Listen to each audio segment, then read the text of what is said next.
Good evening, everyone. Calling this meeting to order for the Brawley City Council and successor agency to Brawley Community Redevelopment Agency adjourned regular meeting for Tuesday, January 16th at 6 p.m. We can have the roll call, please. Councilmember Howdicke. Here. Councilmember Wharton. Here. Councilmember Couchman. Here. Councilmember Nava. Here. And Councilmember Hamby is absent. Councilmember Hamby is attending a new council member orientation at this time in Sacramento. Hope he's doing well. So he's not able to make it tonight, but we will move on. Thank you all very much for attending. Next item on the agenda is the invocation by Pastor Richard Rodriguez of House of Bread Ministries. Pastor, if you can please come up.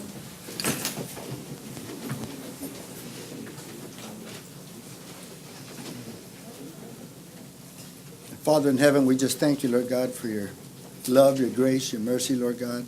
Father, we seek wisdom, Lord God, right now. And Lord, we thank you, Lord God, for all the good things you've given us here in this city, Lord God.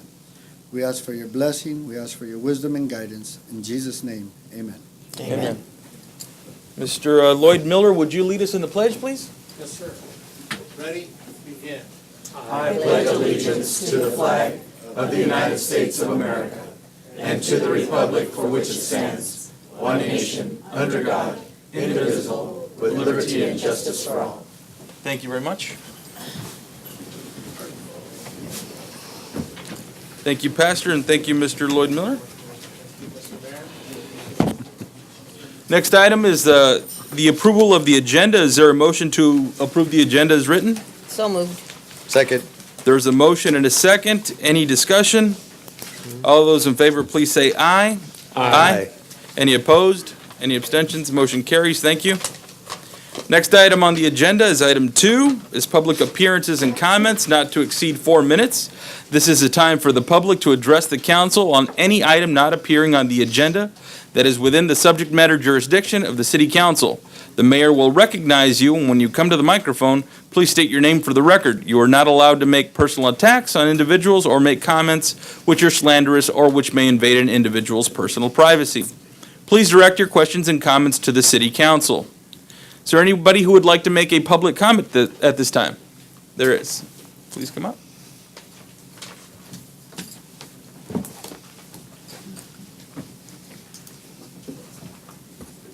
Roy Livingston, a 40-year resident of Brawley.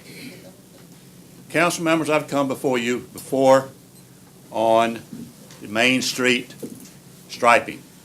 I have seen nothing of any action being taken on Main Street striping. I drove to Westmoreland Sunday evening for dinner. No problem, man. It lights up like a Christmas tree. Beautiful. I come into Brawley. The state has brought some lane markers in, but they have failed to mark the center line with the yellow. And finally, the lane markers, white marks, have gotten to 86 going south, where the state gives up and Brawley takes over. Ladies and gentlemen, I have pretty good lights on my car. I cannot see the lane markings. I have to drive off the curb to see where I am. Last week, we had a little shower, typical desert storm. I couldn't see the markers on the street after the rain.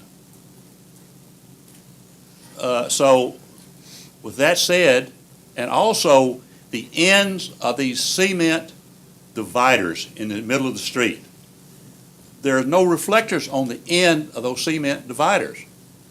It's amazing that we had, people haven't been knocking the front end out on the car with hitting those dividers that are no reflectors, nothing done. Now, you have been given money by the state when they took out 78. And whether you wanted to get it or not, you've got the money and evidently the responsibility of taking care of Main Street through town, what state does not cover. The funds are there, and I'm not suggesting that the principal of those funds be spent. It's Interest is not very good at the moment, but with the amount of money that the city has on deposit, you're getting better than the average citizen should get, or will get. So please, council members, direct appropriate persons to get on with the job, and let's get this hazard before your attorney has to defend the city for somebody getting run over simply because the lane markers are not marked.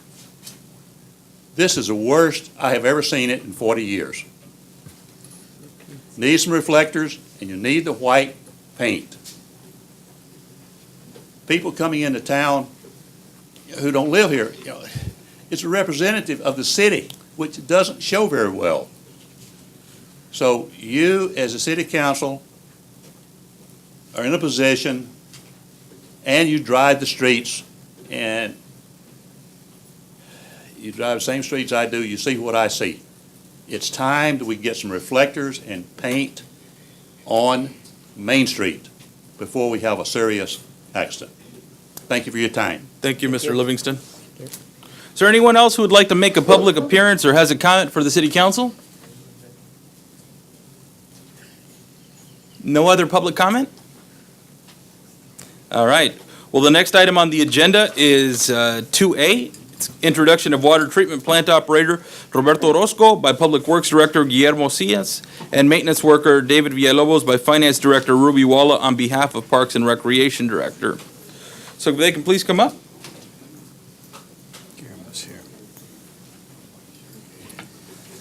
Good evening, Mr. Mayor, members of the council, Guillermo Cias, Public Works Director. I would like to make some history on Mr. Orozco, Roberto Orozco. He began to work on the water treatment in the year 2007 and working on the Sealy County Water District. He began to work as a maintenance worker, and during that period of time, he obtained his distribution number 1 and treatment number 1 certificates. After that, he began to work as a water treatment operator and then became to the city of Brawley in the year 2009 in the position of a maintenance worker at the plant. For the following years, he continued working on the water technologies until he obtained his distribution number 2 and treatment operator number 2 certificates and GED diploma. And he continued working some other courses, training courses and units at the University of Sacramento regarding water technologies. In the year 2017, he acquired his distribution 3 certification, and so now he is working as a water treatment operator for the city of Brawley. Aside from the water technology, Mr. Orozco is a very talented individual in some other fields like carpentry, mechanics, and as a musician. I'm glad to introduce to you Mr. Roberto Orozco.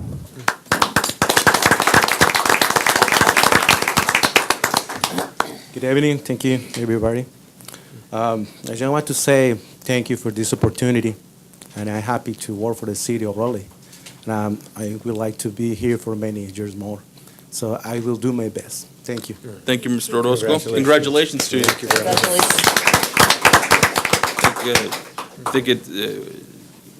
On behalf of council, I just would like to welcome you to your new position, Mr. Orozco, and congratulations to you. I know you've worked very hard to get where you're at, and you've guided yourself to the position you're at today. And many of the courses that were required and the state exams that were required to be taken, you did that on your own behalf. So congratulations to you. I wish you very well, and I congratulate you on behalf of council and the city of Brawley. Congratulations to you, and we wish you the best of luck. Thank you. Thank you.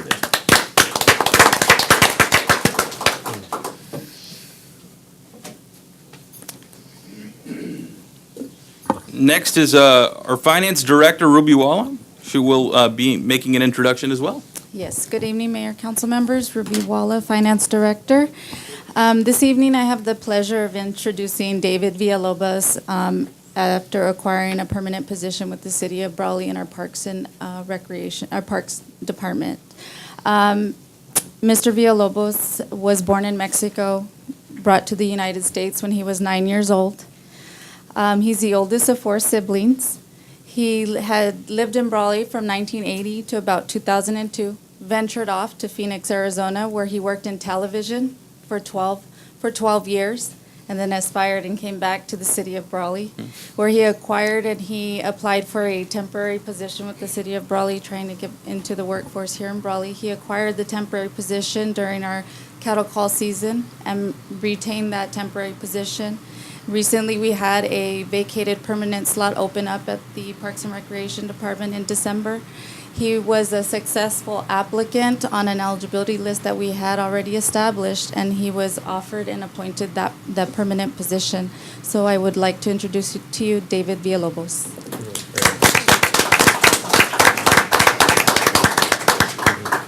First of all, I want to thank Ruby. Thank you for the introduction. And thank you, City Council members, for allowing me to be here today. It's great to be part of the Brawley family, and I'm looking forward to working with the city. Thank you. Fantastic. Thank you very much. Congratulations. Congratulations on behalf of all of City Council here. Congratulations, Mr. Villalobos, and we wish you very well. I know I've seen you out as you're working out in the field, and impressed by your work ethic. So congratulations, and do very well for the city, and we wish you the very best. Thank you. Is there anyone else who'd like to make a public appearance or has a public comment? Seeing none, we'll move on to the next item. That's the consent agenda. That's item 3. Oh, okay. All right. Hey, do you have your notes? All right. I was just reminded of something here I think is very important. So, Ruby Walla, who's been our finance director here for the past several years, who just made that introduction, will be leaving us soon, unfortunately, but she's moving on to a different position With the City of Indian Wells. with the City of Indian Wells. And so she's moving on and advancing her career there. Do want to wish her very well. She started here in 2002 in a different position, but she ended as the finance director for the City of Brawley. This will be her last meeting? Yes, sir. This is her last meeting with us, so we do want to wish her well, and we do have a small token of appreciation for the work that she has done for the City of Brawley, for not just us on the City Council, but for every resident in the City of Brawley. So we wouldn't mind just bringing out, can you guys all help me? Sure. Come on, there's and Ruby, would you come up, please? It's our final bill to you, you know? So this is just a little token of our appreciation for all the work that you've done, Ruby. Thank you.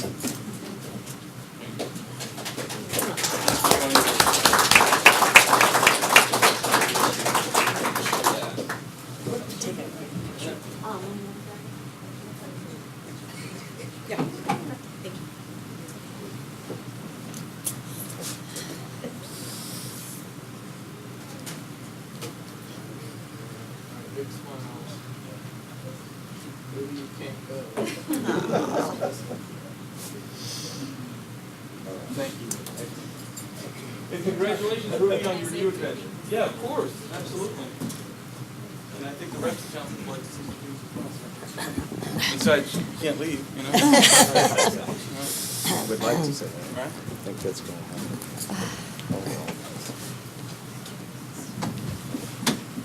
First of all, I want to thank the City Council, City of Brawley, Rosanna, staff, in general. Don't want to cry, but I thank the city tremendously on providing me opportunity, providing me experience, having faith in me, motivating me, being born, raised in Brawley, graduate of Brawley High, working in a beautiful city. And like I used to talk in career, day, I didn't know what a finance director was. I didn't know and it's the path that I was led in. And I've been grateful for the opportunities. I value the city of Brawley, and Brawley will always be in my heart. But like I've said, my story's not done. There's more for me to accomplish, and hopefully this is the path that I'm taking on. But I thank the city tremendously, and I'm grateful, ever grateful to the city, and thank you. I appreciate it. Thank you, Ruby. Carol, would you like to offer your comments? Ruby, I was really shocked to hear that you were leaving us, and really saddened also, because I think that you are a very valuable, really truly valuable employee to the city of Brawley. And my coming here a little bit over 2 years ago, my interest has always been in finance and in numbers, and I have to say that any question that I ever posed to you, you were able to answer, and you were able to research and get back to me, and I really respected you, or respect you actually still. I mean, I hate to see you go. I think you've done a fantastic job with the city of Brawley, and we hate to lose good employees, but I also know that I was one never to hold anybody back. If they want to go elsewhere to learn new things, newer opportunities, we won't keep you from that. But we know that wherever you go, you're going to do a great job, and you're going to be very valuable to the city of Indian Wells also. Thank you. We'll miss you. Thank you. Thank you. Sam, would you? Okay. Ruby, I've been on the council 8 years now. And during that time period, I've seen you take over as the fiscal director, and I think you've stepped up to the plate. You've done a fine, excellent job at that, and I've been real pleased with what you've done for the city of Brawley. And, you know, we've worked together on many different things and issues, especially in getting more money for the city of Brawley and in keeping the finances in good control. And so congratulations on that. I've learned one thing in this job and in life is that change always happens, and that can be very good. And so we look forward, you know, we give you congratulations. I also personally wish you a lot of luck at the new position. I know you'll do well up there. And so we hate to see you go. We'd like to have you stay, but we know that change, as I said, is inevitable. And so, but thank you very much for your service to the city of Brawley. Thank you. Okay. Ruby, I know I'm saying this on behalf of the city. We are all very, very proud of you. And I know, again, that someone in your position, you did your homework, you did your analysis. So I trust that the decision you're making is right for you and your family. So we could be nothing but proud and happy. And with that, I also hope the public understands that the condition of the city, the budget process, some of the challenges that we've had over the years. You've played a central role in helping this council and helping this city make it through not only what could have been even tougher times, but we owe quite a bit to you. And I know every citizen in this city should be very, very proud of who you are as a professional and who you are as a person. Very pleasant to work with, yet behind all that pleasantry is just some tremendous talent. So, Ruby, we're very proud of you, and good luck to you and the family as you move on. Thank you. Rosanna, would you like to share some comments? Well, I think in most cities, 24-hour access you anticipate with your fire chief, your police chief, your public works director that oversees water and sewer plants. But in the city of Brawley, we had 24-hour access with our finance director. She's been such a remarkable asset to the organization through some really, really challenging times. I could always count on Ruby to be a problem solver and to be focused on solutions, not just the daunting task of identifying the problem, but also coming up with ways to be creative, to approach some of kind of our most vexing circumstances. So, it's bittersweet for me as a city manager and for the executive team to lose a talent, but I wish her the very best. And I know when I say that, those are the same sentiments of our executive team.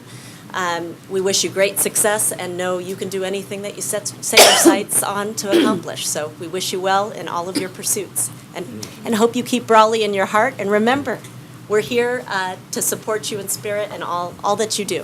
Thank you. Thank you. Thank you. Ruby, I would just add the comment that I agree it is bittersweet, but, there's opportunity for you and you have to seek it. And so you've done a very good job for the city of Brawley, its residents, for the city council and city staff.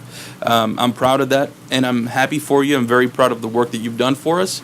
I wish you nothing but success. And so, it's a big move for your family and for you. And I just hope it leads to greater things in your life as well. So you've had a tremendous opportunity here, and you've taken that, and you've done a great job with it. So, and you also leave us with a very good team that you've developed. So that's part of your leadership, in that you have developed a very solid team. So we're happy to see that you're advancing in your career, although we wish it was here that you stayed. But I wish you nothing but success and the best for you and your family. Congratulations, Ruby. We're gonna miss you, but you know where to find us. We're not gonna go too far. And if there's room, maybe you can take Sam with you. I'm kidding with you. It'd be discounts on tennis Yeah, right, tournament yeah. tickets. Yeah. No, but thank you very much, Ruby, for everything that you've done. We'll always have a lot of care and love for you. So thank you for everything you've done. Thank you. I truly appreciate it. Thank you very much.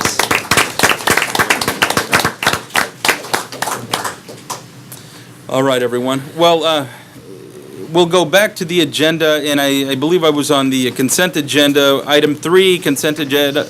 Items are approved by one motion. Council members or members of the public may request consent items be considered separately at a time determined by the mayor. Is there a motion to approve the consent agenda as it's written? So moved.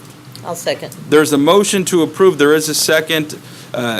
Any discussion by city council? All those in favor, please say aye. Aye. Any opposed? Any abstentions? The motion carries. Thank you. The next item on the agenda is item 4, special presentations. And we'll start with 4A, Jaime Silva of the Brawley Elementary School District Superintendent, and Jimmy Sanders of Sanders, Inc., regarding the new school site at southwest corner of Malin and South Cesar Chavez Street.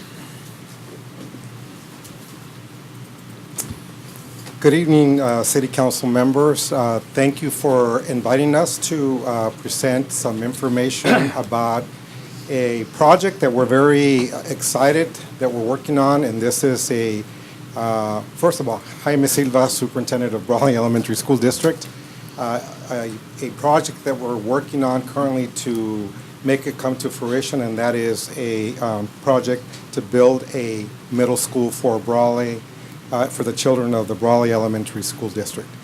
And with me is Jimmy Sanders, who's the architect, who's been working with the school district.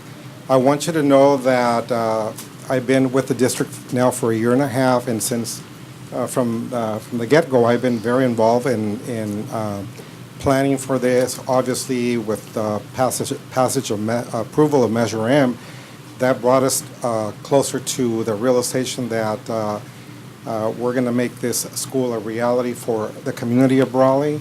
I'm very excited. Jimmy will give you some more information about the site plan, and I'm sure you're going to ask me as to when this school will be built. I'll leave that until the end. It's not going to happen right away because there's a lot of bureaucracy that we have to go through with the state agencies, but nonetheless, we're moving forward.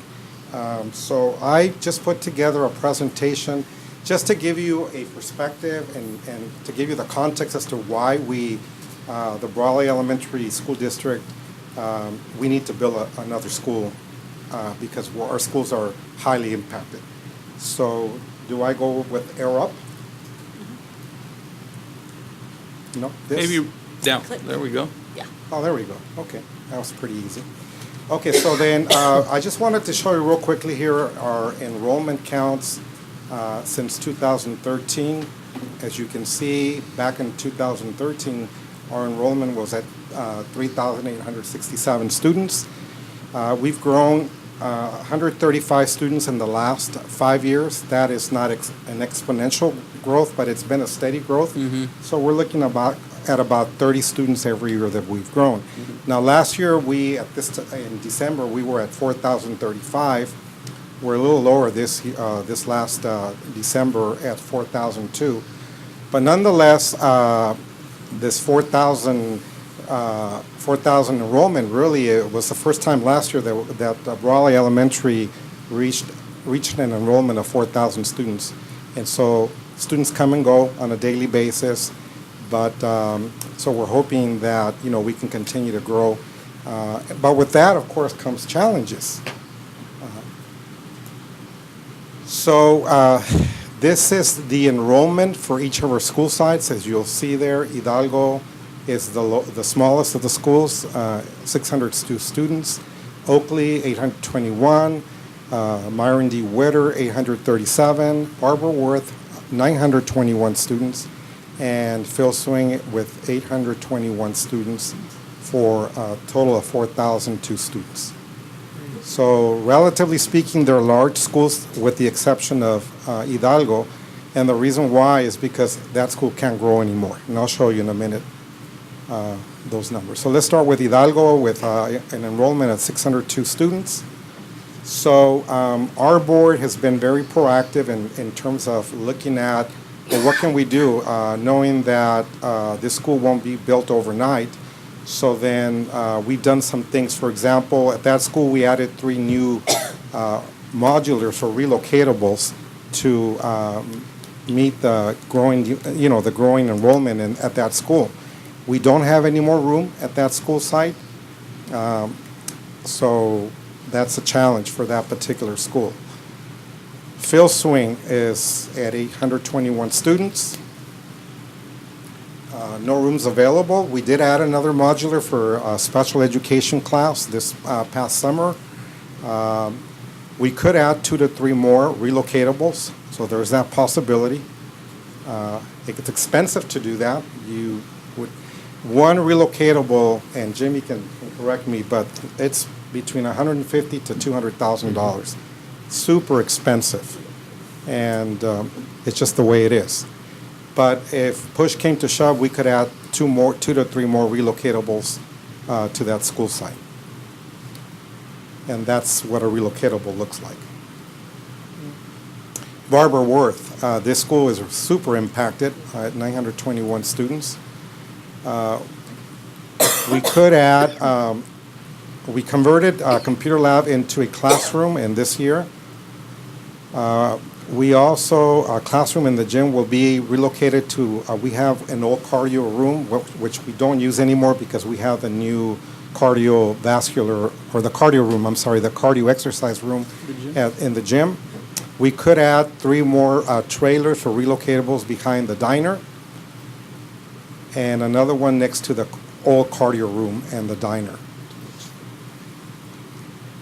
For Myron D. Witter, and that school is at 837 students. We converted one of the rooms into a classroom in this year.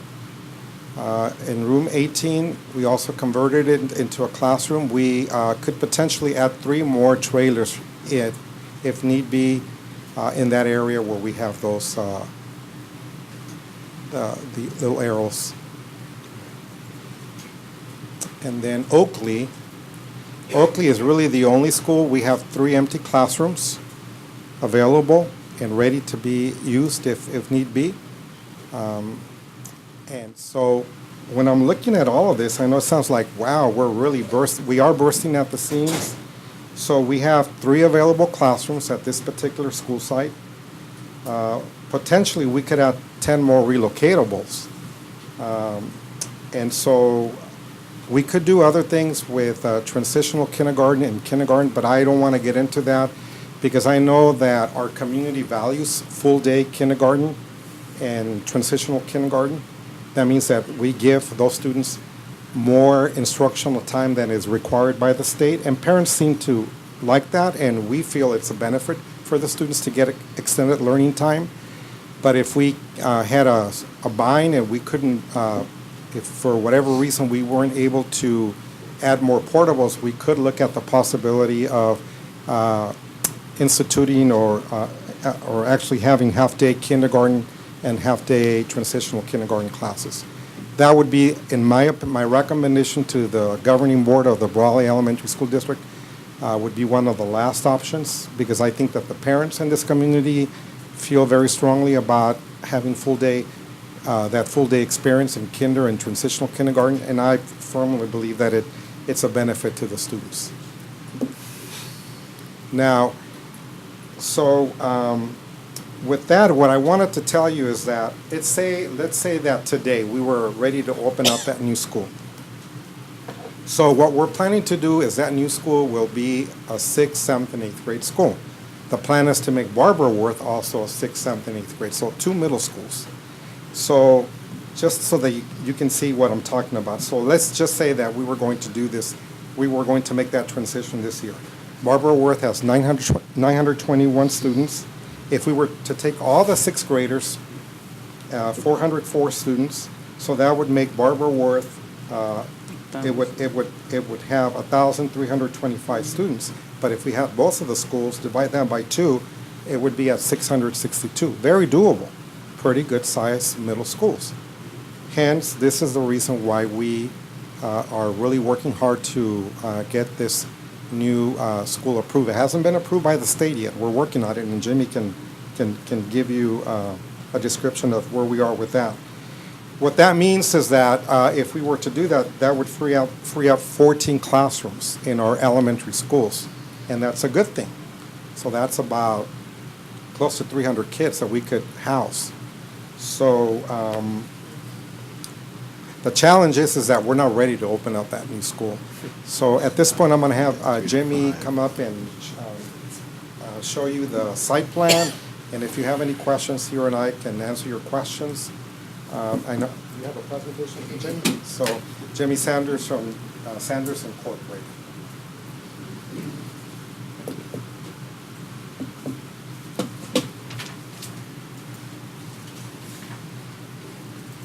Before Jimmy continues, I want to tell you that it's a good problem to have for school districts. You don't want to have declining enrollment. That's a really, really bad thing, because then you have to look at layoffs and reducing services for students. So while it's challenging to house the students, and we're doing fine now, it's still a good problem to have. I'd rather have this problem than to tell you, well, we're in declining enrollment, we're going to have to lay off staff and reduce services for students. That's a good point. Thank you, Mr. Silva. Thank you. Mr. Sanders. Thank you for the opportunity to be here tonight. This is a presentation that we had made to this school board in April. So it's still loading? Is that what it is? It's not. We can just cancel that. It's just 2 pages. It's that one, right, Jimmy? If you can cancel that, maybe that'll do the trick there.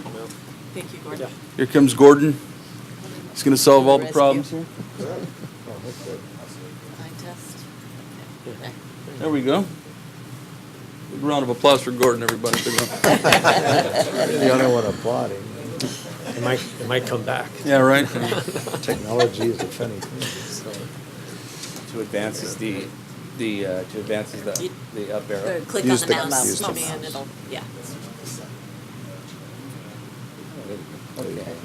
So there's our proposed new 6, 7, and 8 middle school. So the school is proposed to be located directly south of Hidalgo School, on the corner of Malin and what will be the extension of Cesar Chavez Boulevard or Avenue.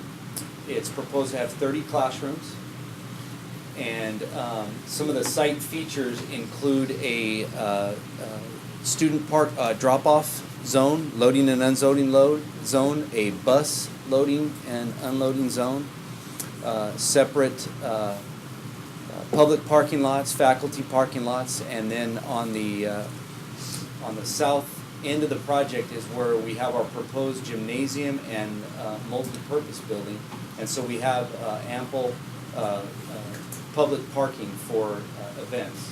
So one of the nice features about this school in that it meets all current school construction standards with the loading and unloading zones, and we've tried to limit the impact on the communities, at the peak areas when everybody's bringing their kids to school and dropping off. So we've designed features into the school to mitigate those issues. The proposed project includes all of the improvements on Malin and Cesar Chavez Boulevard that the city has requested in the conditions of approval. So the project is currently at the Division of the State Architect. That's the agency that approves, state agency that approves school projects, and it's under review. And so within a few short months, we'll have our DSA approval, and then from there, we'll submit to the state for funding. And at that point is where we're not sure on the timing after that. Any questions? Are there any questions from council? Any comments from council? What do you, I mean, I know that you said will be under review by the state, and how long does that process normally take? You know, months? Usually takes 2 to 3 months. Yeah, so we should have approval from the state in 2 to 3 months, and then from there, well, when I say the state, I mean DSA. That's one state agency, and then from there, we submit to the state agency for funding, which is OPSC. And then that's the unknown because of the issue with the governor not releasing the state bond funds as we had all hoped for. We're not sure how fast those funds are going to be released. And how many relocatable more units would you be able to place on this school site if it's built and you don't build those immediately? How many more would you be able to locate on this site? Well, so part of the plan, the site plan of this proposed middle school has a designated area for growth. And so we can either add additional classroom buildings, or if they're more in temporary nature, we can add relocatable. So we will be studying all of the power, the data, all of the site utilities to be able to support both a new classroom wing and new or future relocatables. So you would be able to fit up to 12 relocatables and or a new or additional classrooms. Mr. The last slide we have here is the proposed exterior elevations, just to show what the school would look like. The typical construction is concrete masonry, plaster, and steel for longevity and good solid materials for school construction. I just wanted to say, Mr. Sullivan, thank you for the presentation. I think a lot of us heard this, obviously this is going to happen, but it's always exciting to see and hear the specifics. So exciting for our community, and I'm sure as a city we look forward to playing our role in this project as, hopefully it moves forward here soon. We're very excited too, and I just want you to know that, so just if you hear comments from the public, let them know that the school district is working to ensure that this school comes to fruition. It's going to take some time.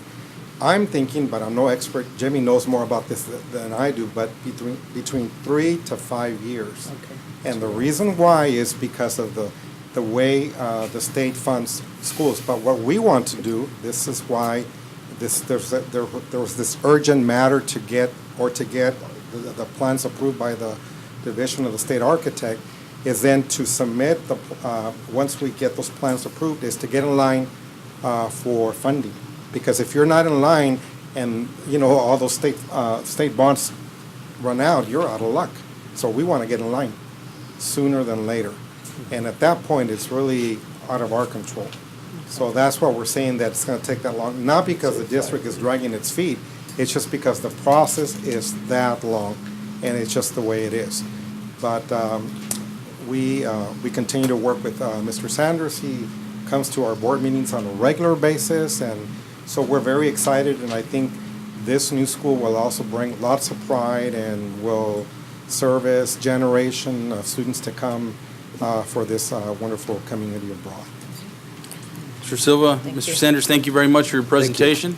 And I'll offer this on behalf of the council. If there's anything that we can assist with in the future, please let us know, and we can assist. We certainly will. Thank you. Thank you. Thank you. Thank you. Next item on the agenda is a special presentation, item 4B. It's a presentation by Michael Oliphant from Chevron Project Manager and Allison Greenlee, our Cadis Program Manager, for the proposed remedial action plan for former Puregrow facility located at 1025 River Drive.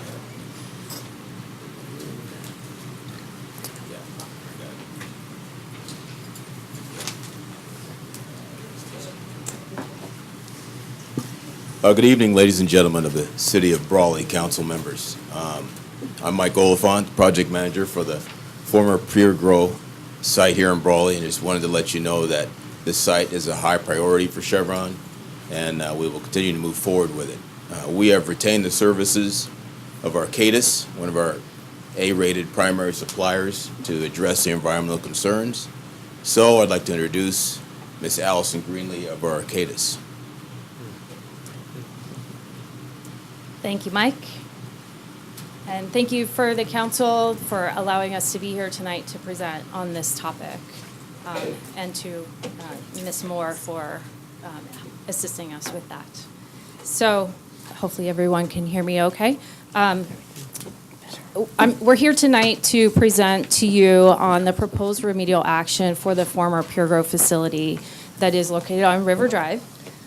So tonight I'll be talking to you about giving you an overview of the project site, where we are in the regulatory process, what the proposed action for the site is, and our community outreach efforts and tentative project schedule. So, as I mentioned, the property is located on River Drive at the corner of North Cesar Chavez along the railroad tracks. From the 1940s to 2000, it was used for storage, formulation, and distribution of agricultural products. The facility closed, and then in 2001, all the buildings and structures were removed. So right now, the property is fenced, and it's a vacant lot. There is a large stockpile of soil that's there that was removed from the adjacent lot in 2006. The stockpile is covered by several layers of protective material to prevent wind erosion, and we've been maintaining that since 2006. We've also been doing vegetation removal, fencing repair, dust suppressant application, and more recently, graffiti removal from the interior fence. And then we also monitor the groundwater on a regular basis. So because of the past use of the site, the property is contaminated. The Department of Toxic Substances Control is the lead agency responsible for oversight of the project. In 2004, Dtsc issued a cleanup order for the site. From 2005 to 2014, we completed several investigations to understand the environmental conditions at the site. And then in 2006, as I mentioned, we removed the contaminated soil from the adjacent property and moved it onto the site. In 2010, we completed a human health and ecological risk assessment. Based on the risk assessment, it says that there is currently no risk to the nearby residents. Since then, we've been working on a proposed remedy to address the contamination that's actually on the site. So in that process, we considered a lot of alternatives, and we came up with a proposed plan. We feel that the option that we've chosen is the best because it's the most effective and the safest. It has the shortest time frame to complete, it will generate the least amount of dust, and will use the fewest amount of trucks. The remedy itself is proposed to be an engineer cap with institutional and engineering controls and groundwater monitoring. Engineered caps are common and proven technology, and the cap for this site will be the last major effort to complete what we want to do. And following that, there will just be continued long-term monitoring and site maintenance to make sure everything remains intact. So what does it mean to install an engineered cap and implement monitoring and controls? So basically what we're going to do is put down soil, put down a plastic liner, and put down rock on top. And what that looks like is we're going to prepare the site by spreading out about 97% of the stockpile that's currently there across the entire site. Mm-hmm. That soil currently meets the state and federal standards for commercial industrial land use. The remaining 3% will be removed and disposed of off-site. After that, then we'll put on top a permanent liner that will be protected by layers of fabric. And then that liner will be covered by sand and stone to make sure that the liner is protected from the elements and human contact. So overall, the cap height the overall cap will be approximately 2 feet above the current ground surface, and it will be gently sloped for a low visual profile. So the entire construction will take approximately 14 weeks. After that, we're just going to be on site occasionally to do groundwater monitoring and site maintenance and cap inspection to make sure everything remains protective. In addition, we're going to institute land use restrictions to make sure that the site remains commercial industrial. And we're also going to restrict use of groundwater under the site.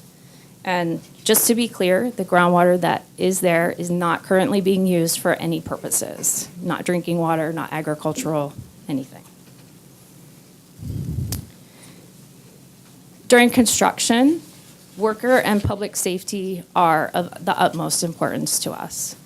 We will have a health and safety plan that meets the OSHA requirements, and anyone that comes to the site will be required to work under that plan. We're working on a dust management plan that will give us a proactive approach to prevent dust generation. We will also be working with the Imperial County Air Pollution Control District to monitor conditions during all construction activities. And then when it's windy, we're just going to stop work because we don't want to generate dust. For traffic and trucks, we're going to institute a low speed limit on the site to make sure that we don't generate dust. We're going to have a defined truck route through the city. We're going to limit unnecessary idling of trucks. And we are going to remove soil from tires before vehicles leave the site. So throughout this process, we want to engage with the community to get input and to understand your concerns because we don't live here and you guys do. So with that, DTSC will be hosting a community engagement meeting on February 8th from 6 to 8 p.m. in the Del Rio Library Community Room. This is a great opportunity for anyone in the community to come out and learn more about the project and to provide comments on the proposed plan. The California Environmental Quality Act requires DTSC to disclose the environmental effects of a proposed action. In this case, the proposed activities will have no significant effect on human health or the environment. So therefore, under CEQA, DTSC has prepared a draft negative declaration for this project. Both the draft negative declaration and the draft remedial action plan document will be available for public comment and review from January 24th to February 23rd. The documents will be available in the main public library and also on DTSC's website. We will be posting a public notice about the public comment period in the Imperial Valley Press. And then everyone on the project mailing list is going to receive the community update, which is on the screen but looks like this. It's going to be in their mail next week. It'll be provided in both English and Spanish. And it basically covers what the plan is. It provides information on the community engagement meeting, and it provides information, contact information for DTSC. Let's see, other outreach efforts and engagement that we've been working on. DTSC sent out a survey to everyone on the project mailing list a few months ago. They also conducted interviews with members of the community. We are participating in monthly calls with representatives from the city and to give them updates on project progress. And then on Thursday, we will be participating in the Environmental Justice Task Force meeting to give them an update as well. So our next steps, we are looking for DTSC approval on our proposed remedial action plan. And to get this, this will happen after the public comment period is over, and we incorporate comments that we receive from the public into the document itself. And then we'll get the approval from DTSC. We're hoping to get that by the end of the first quarter of this year. Then we'll be working on our engineering design, permitting, and our construction plan with DTSC, the city, the county, and any other agencies that we need to. And then we are tentatively looking at later this year or early next year to start construction of the cap. Like I mentioned, it'll take approximately 14 weeks. And we do understand that there is a housing development that is supposed to be built next door, so we will be coordinating with that property owner. After all the construction is over, as I mentioned, we will have ongoing monitoring and maintenance that will still be under DTSC's oversight. We will be completing a 5-year review, which is a complete review of everything that's happening at the site to make sure that everything is still protective and that the site conditions haven't changed. So, just as a, wrap it all up, this project is a priority for Chevron, and it feels like it has taken a long time to get through the regulatory process, but Chevron and DTSC and Cadis are committed to getting this project done. With that, we do welcome public comment on our plan. Like I mentioned in the beginning, you guys live here. We don't. We want to hear what you want out of this project. And as I mentioned before, also that the proposed remedy is the last major effort for the site. It is protective of human health and the environment, and it is compatible with future reuse and development as commercial industrial space. And DTSC, even though this is the last major effort, DTSC will continue to provide oversight for the monitoring, maintenance, and 5-year reviews. And if you have any questions at all, you can reach out to DTSC. The project manager is here tonight.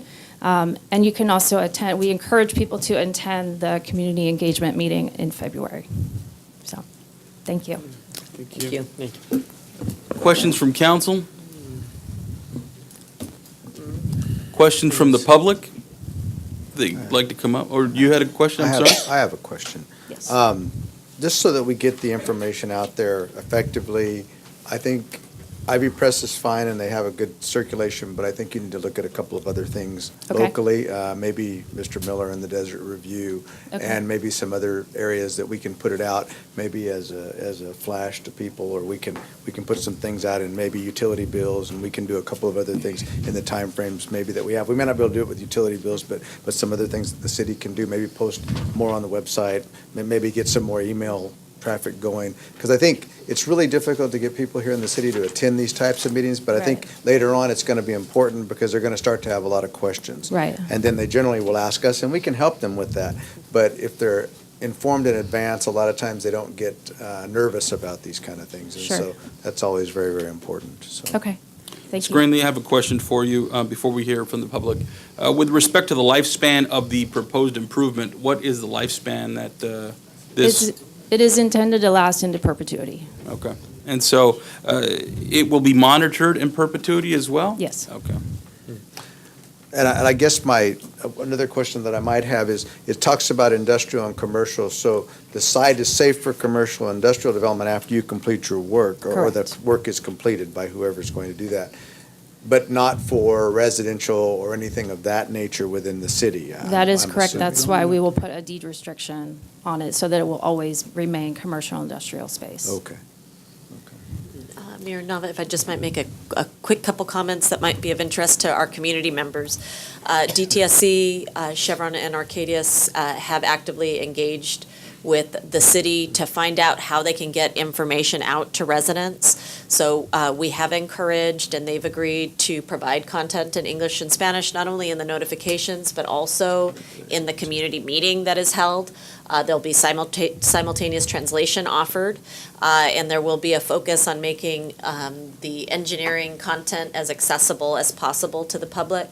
We've offered to post the community meeting information on the city website, as well as use Nixle and the community messaging function so that we can reach as broadly as we can. We do receive a lot of questions regarding this property, so we know even though the Department of Toxics and Substance Control is really the regulator of outstanding matters at the site, people are likely to come to the city and say, well, what is the status? We're concerned about health risks that might be associated, so we want to be an information source that's also available to our residents. but also have an ability to give them a number to call Yes, to get and more refer. detailed information, because sometimes we won't maybe know all the answers. And the people Exactly. that are actually on site working on it, or the agency that's working on it, would be more in place to answer more technical questions and other things that we might receive. Yes, we'll just serve as a referral hub and hand off as appropriate. Tonight's presentation is an example of the extra effort being undertaken by our Cadis, Dtsc, and Chevron to make sure all of you are aware as well, because as our elected leaders, you receive a lot of input from our residents and questions, and this is a chance. There's a to- question by Councilmember Howdy. Yes, actually, one of the questions that's already been posed to me is the concern from the neighboring properties. I mean, you've given us a lot of detail about Right. what you're doing for that particular property, and it's going to be used for industrial or commercial. But you also mentioned that there's possibly a plan for a housing development to come in. So there's a concern that's been raised about that. What can you tell us about the proximity to this property? What is the concern specifically? Well, whether there could be any potential contamination or risk to the neighboring property. Right. So as I mentioned, we did do the risk assessment back in 2010, and even under the current site conditions, there's no risk to off-site neighboring residents, and this will be more protective than that. Okay. So, Okay. yeah, it's basically covering everything up, and so there won't be any dust. Everything will be covered in plastic and stone. Okay. Thank you. A comment from the community, question from the community? Thank you, Ms. Greenlee. I'm Jerry Gowna. Live 2 blocks away from that hellhole that's Puregrow there. You know, for all these years, since Puregrow got moved down, we've been putting up with all that dust and all that stuff there. They say that it's safe, but yet anybody goes in to check, they're wearing their mask and everything, they're protective to go walk in there. They put their signs out there, you can't go in there. But the point is, it's been there too damn long. It's time to get rid of it. We, the citizens that live here at Brawley, we deserve that right.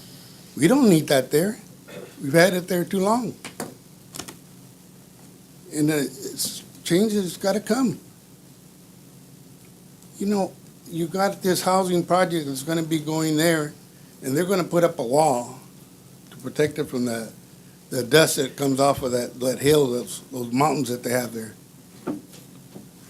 What good is it? They promised it. Okay, now they're even going to have this meeting over here at the Del Rio or whatever it is.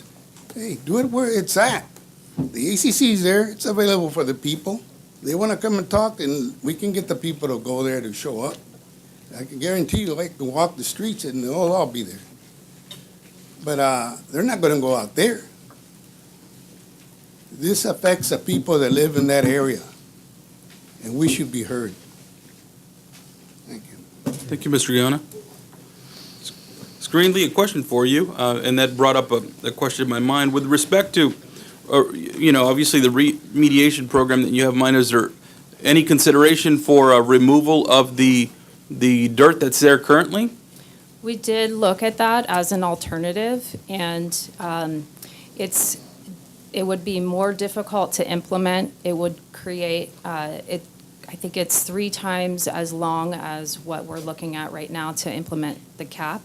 It would be an exponential number of trucks more going through the neighborhood, and it would be an exorbitant amount of dust that would be generated. So those things make it less practical and less safe for the community and for the workers. So it wasn't chosen as the option. But that is an option. It is an option that we looked at.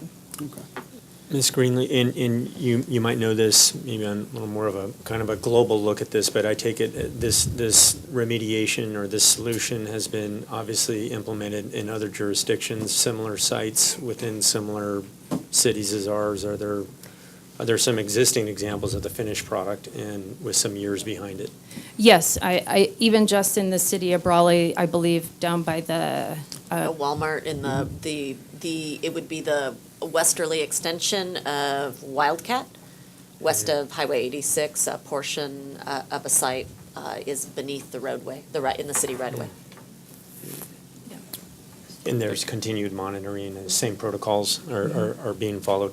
I mean, that's one here. Do you have several others? And what I would suggest is having that type of information also readily available. As you can clearly see, I assume you do this often, so there's going to be, I think, a high level of anxiety, because a lot of it really just has to do with trust and has to do with, obviously, long-term effects.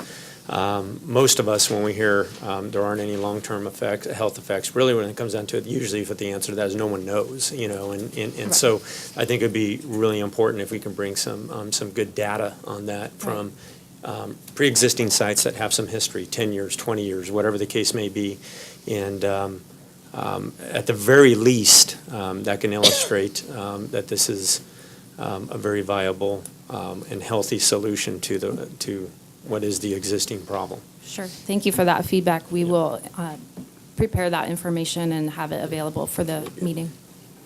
Ms. Greenlee, thank you. There's a member of the public who'd like to make a comment? Yeah, Eric Reyes, a couple of questions and maybe clarifications. Also, under whose jurisdiction is that particular removal or project of mitigation under? Because having dealt with a lot of environmental issues, we have what we call RACM, reasonable available control measures, and we also have BACM, best available control measures.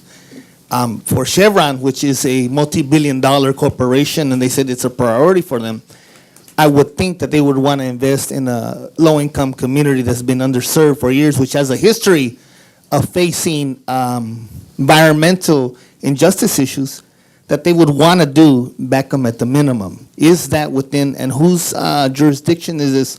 Who decides that this plan is best? I know Dtsc has a lot to say with it, but does the city council as well have a lot to say?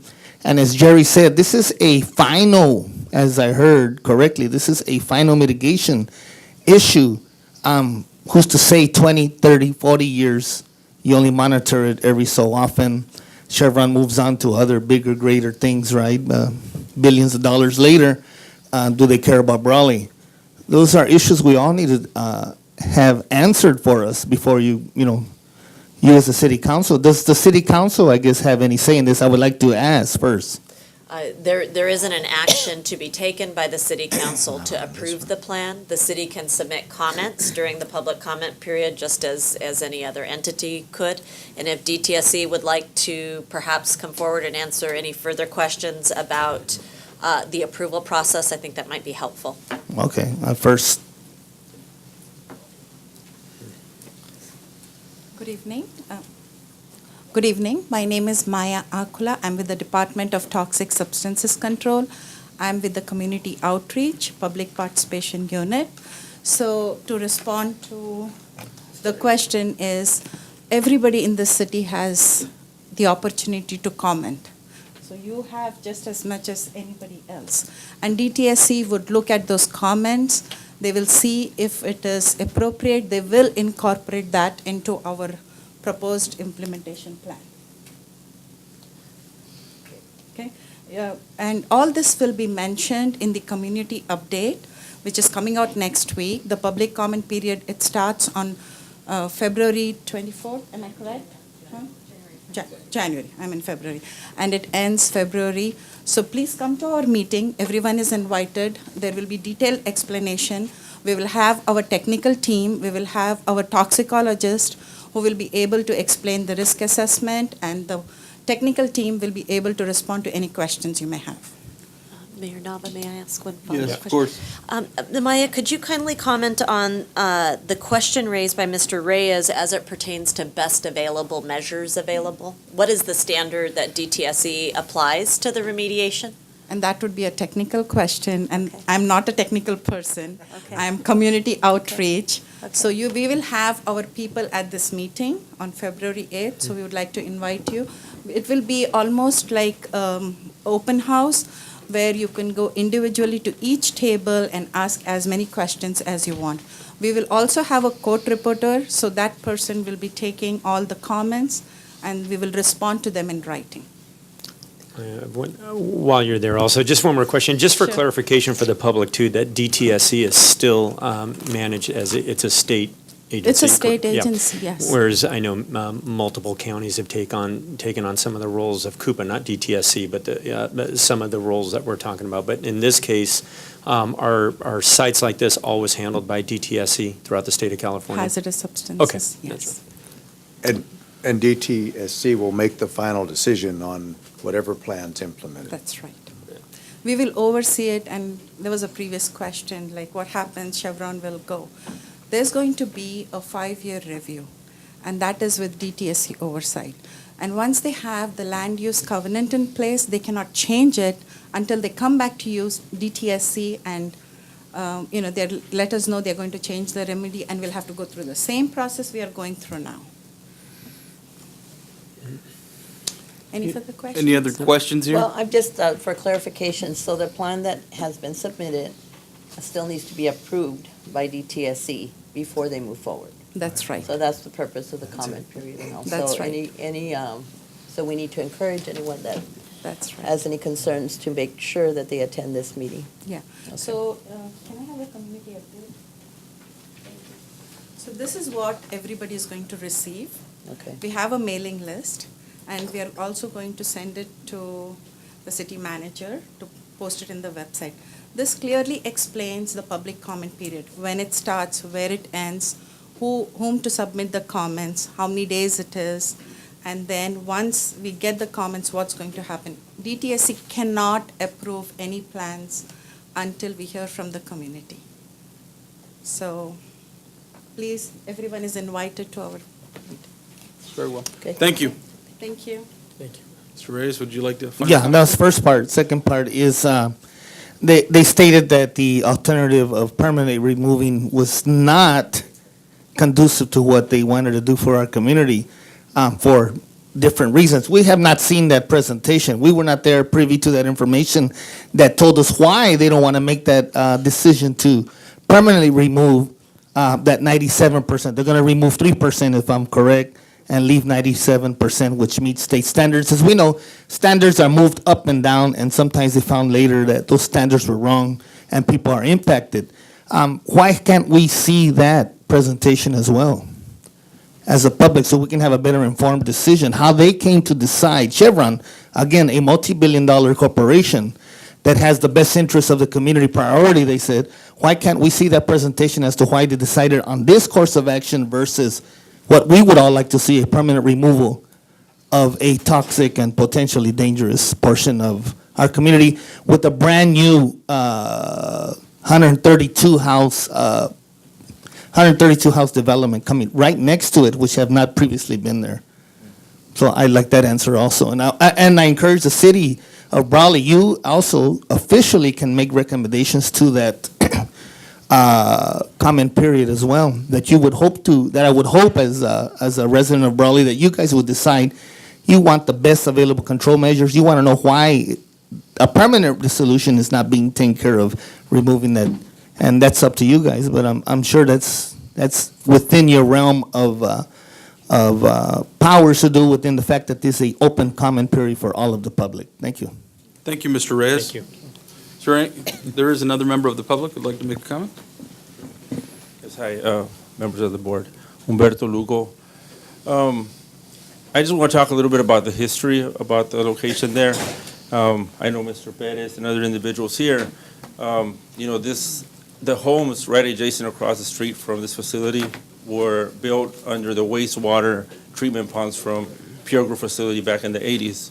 So this shows the whole component of environmental justice, racism in low-income communities.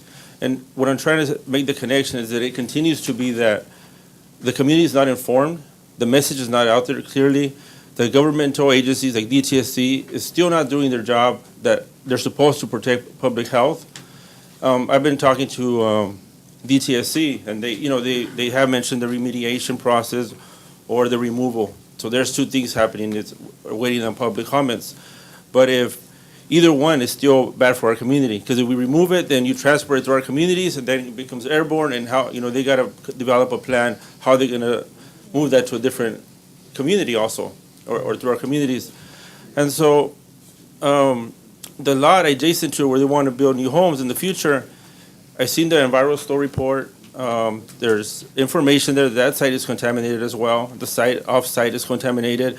So clearly it shows that any site within 500 feet, I can say more, but I know it explicitly within a quarter mile could be contaminated because of this facility.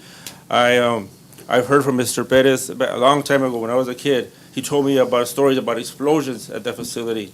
When I grew up going to school, it used to smell like ammonia every morning in the mornings and the afternoon. So they used to do pesticides, fertilizers, liquid emulsion, different kinds of chemicals that used to that they used to fabricate in this facility.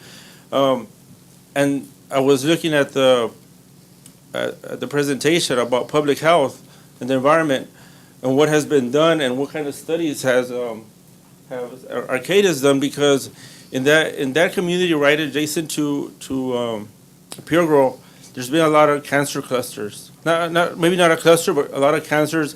And I know community members that passed away within their mid-50s, kind of young, and a lot of developmental issues with kids also in that area. And, I cannot say it's the direct link to it, but there is proof out there that there's correlation to these kinds of facilities being in close proximity to neighborhoods like this. So,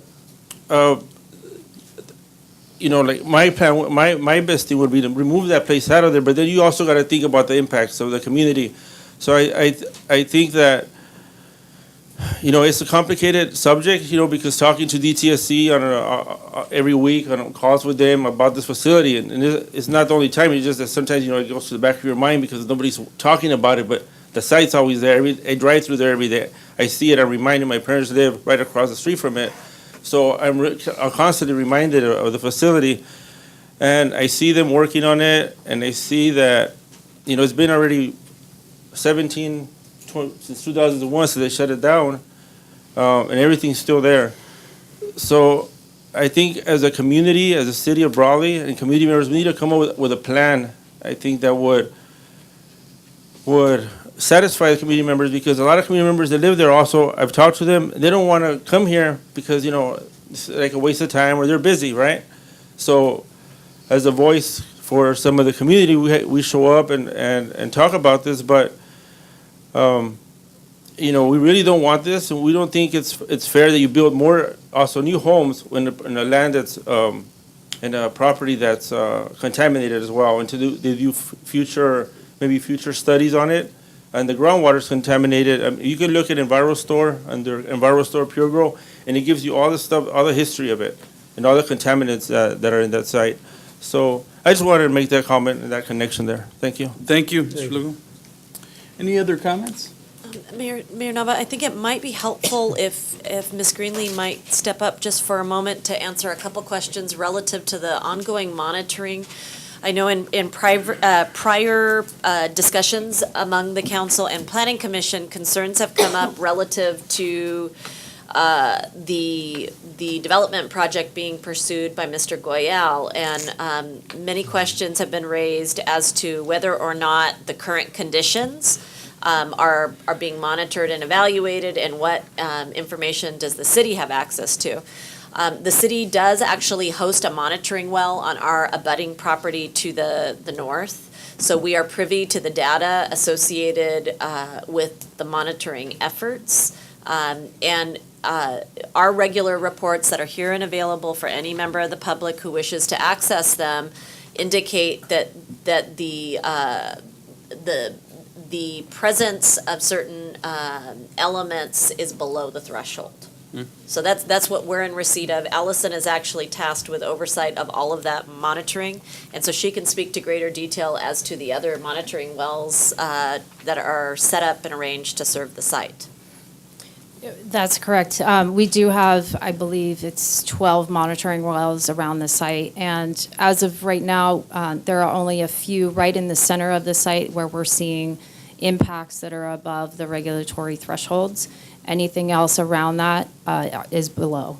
and has been always. So the groundwater, while it is impacted and contaminated right there in the middle of the site, it's not moving off-site.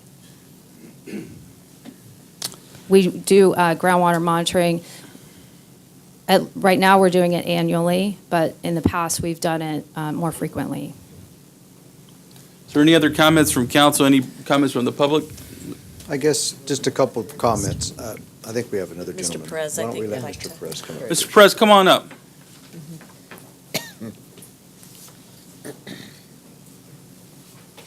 Good evening, members of the council and all present.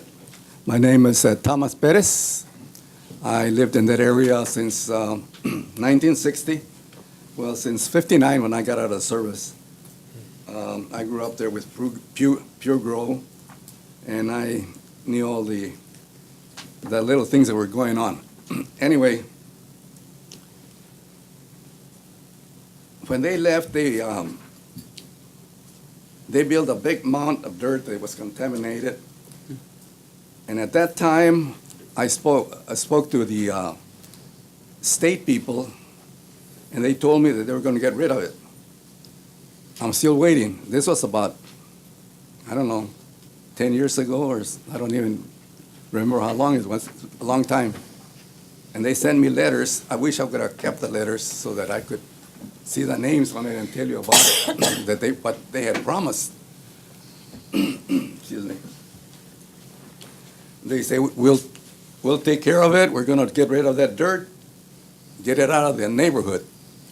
It's still there. I don't know what happened in between. Everybody, I guess we all fell asleep.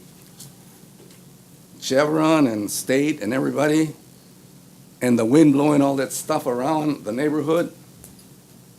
And now that somebody's here, they're promising to do something about it. I'm glad about that. Really glad. But I still hope that they can get rid of that amount of dirt that's there. I mean, it doesn't belong there. We don't need it there, and we don't want it there.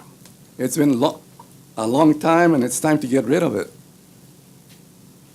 I know these people have billions of dollars. I mean, they could invest a little bit in the neighborhood. I don't know why it takes so long to do certain things, but it does. I shouldn't be surprised, but it's a long time, a very long time. That dirt's, it's been contaminated with Puregrow, and I remember them trying to move their plant to my side of the property, and I had to go to a meeting in El Centro.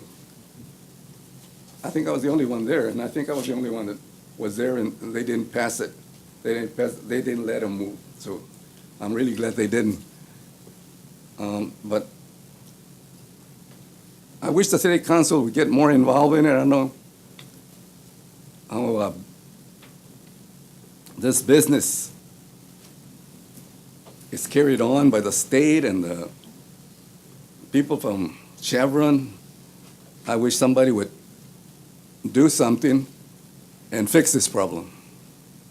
I really do, because it's been too long, too long. I thank you all, and thank you for letting me say my part. Thank you. Thank you very much for your comment, Mr. President. Couple of comments. Councilmember Couchman, you have additional comments? Just a couple of comments. I think right now, we're faced with something's got to be done. Okay, and I think what we're coming forth with is a plan, and if that's simply what it is, it's a plan because Dtsc hasn't approved that plan yet. I think we will have some input into that as the residents will have input into that and other business people here in Brawley and people near the location. I think something's going to be done. I'm not sure that what's going to be done is going to be of satisfaction to everyone involved, but I do think it's time that something's done. If we've been 10 years working through this process, I think there has to be some resolution, at least something done to that site to mitigate the situation. I'm not sure how much contamination is out there because I'm not a scientist, and I'm not sure what's gone on historically because I've been here 8 years, but I know this has been going on longer than that. What I hope is that we reach some kind of solution that at least partially satisfies the majority of the people and that at least partially satisfies the residents of that area, because I think that's probably all that we can ask for right now. I think we can, as a city, we have certain amounts of input and certain amount of information that we can give to Dtsc and all the other people, Chevron and all the other people involved in this. But I think ultimately, it's not going to be the city's decision as to how this is handled. So I think we have to give our input in there, make our voices heard, and then decisions will be made. And I would hope that everybody can, at least at that point in time, come together and hopefully we'll get at least some partial satisfaction. I'm not sure we'll ever get complete satisfaction because I don't know that we even have any idea how far contamination goes. I don't know what we'll find out 10 years from now or 30 years from now. Or anything, situations do change and change does happen. I just hope that we can reach a final decision and that DTSC can make a decision and move forward with whatever they're going to do. Any other comments? No, sir. I just appreciate the public comments, and I think that Chevron and Cadis certainly knows coming in here that you have an engaged public. So each and every one of these people, I know they represent, dozens, hundreds, if not thousands of others that are going to share the same concerns. So I feel pretty confident with this council and with our citizens that we're going to come up with the best possible solution to remediate. So thank you. And I would encourage everyone to please participate through that public process and make your comments known. It's very, very important. This issue's come up before the city council in the past, and there's obviously residents that live in that area that are affected more than others. So please make sure that you help spread the word. We will certainly do our best in making sure we communicate to the public of the proposed meeting date. And there's an additional comment? Yes. Okay. But please spread the word and make sure that people participate in that process. Final comment from Mr. Lugo? Yeah, I just wanted to invite everyone in the room, if they want to learn more about this facility, they can drive by there and see it and understand it, because a couple of weeks ago, we had the high school students come to our office and we presented this to them. And a lot of them realized, we walked through there. People jogged right in close proximity to that fence. The kids walk through there in the mornings to go to school, so they understand because we've been teaching them, about environmental issues, in civics class.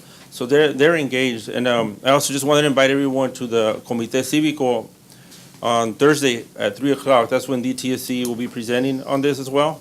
So at 3 o'clock at 235 Main Street, right across the street from the courthouse, you're all invited to come there and learn a little bit more about it. Thank you. Thank you. Thank you.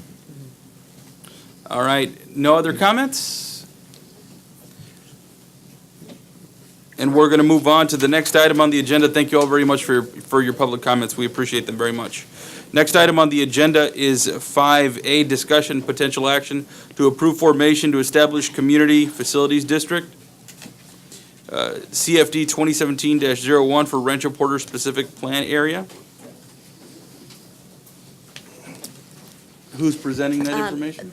Well, we have a brief update to provide council along with a request to continue this public hearing until our next regularly scheduled meeting, which is February 6th. We are in the midst of resolving some questions regarding title on one of the, as you may recall, there are several property owner interests within the Porter Ranch specific plan area. Due to some recent changes, we are working with Chicago Title to pull some source documents and ascertain whether any changes will render a need for additional notification. So we have informed all the interested parties that tonight we would be recommending to continue the public hearing. And we couldn't simply remove this from the item because we'd already advertised. So the goal would be to continue the item to February 6th. Do I open the public hearing and continue it, or do you just continue it? Just continue. All right. Do we need a motion to continue? Might as well. I make a motion to continue the public hearing that's listed on our agenda to a later date. Second. There's a motion and a second. Any questions, comments? All those in favor, please say aye. Aye. Aye. Any opposed? Any abstentions? Motion carries. Thank you.